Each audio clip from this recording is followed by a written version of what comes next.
Robert Ferguson, a distinguished gentleman, sat rigid in my Baker Street flat. Fear clouded his eyes. "It's my wife, Mr. Holmes. She's a vampire." His voice trembled. I, Sherlock Holmes, am never one to dismiss a client's anxieties, however outlandish. Vampire, you say? I inquired, raising a skeptical eyebrow. Ferguson, beads of sweat forming on his brow, elaborated. His wife, a Peruvian woman of striking beauty, had taken to peculiar habits since the birth of their son. She refused to be seen during the day, venturing out only at night. She spoke in hushed tones, her once vibrant personality replaced by a chilling silence. "And the child, Mr. Holmes?" Ferguson whispered, his voice choked with fear. "She barely touches him during the day, but at night..." He paused, his eyes wide with terror. "At night, she takes him away from his crib. For hours. I fear for his very lifeblood." I listened intently, my mind already piecing together the puzzle. Vampires, of course, were the stuff of fiction, but there was something undeniably eerie about Ferguson's story. I decided to take on the case. The Ferguson residence was a grand affair, shrouded in an almost palpable gloom.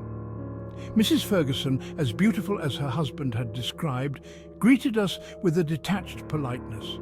Her skin, as pale as moonlight, did little to alleviate Ferguson's suspicions. I observed her closely.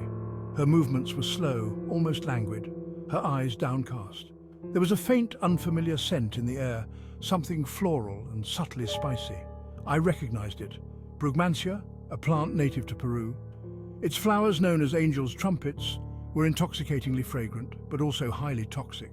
May I see the nursery? I asked, my gaze lingering on Mrs. Ferguson. She nodded silently, leading us down the dimly lit hallway.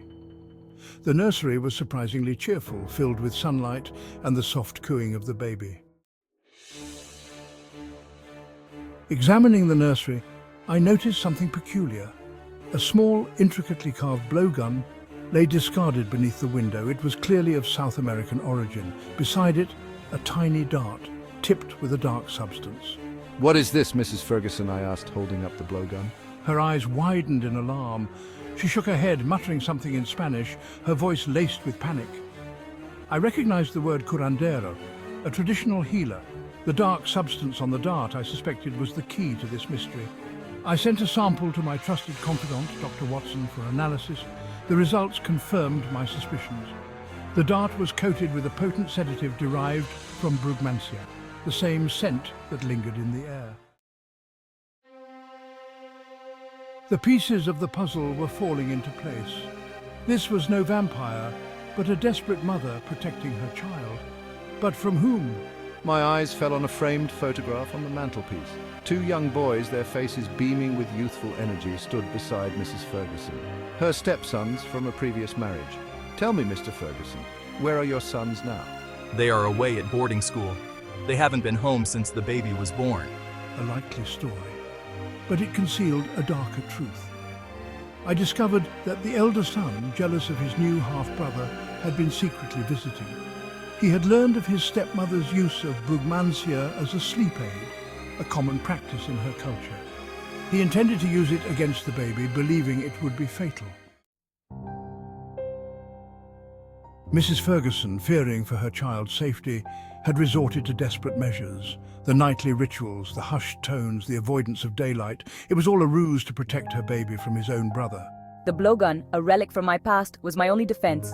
The vampire was nothing more than a terrified mother, her strange behavior a desperate attempt to safeguard her child.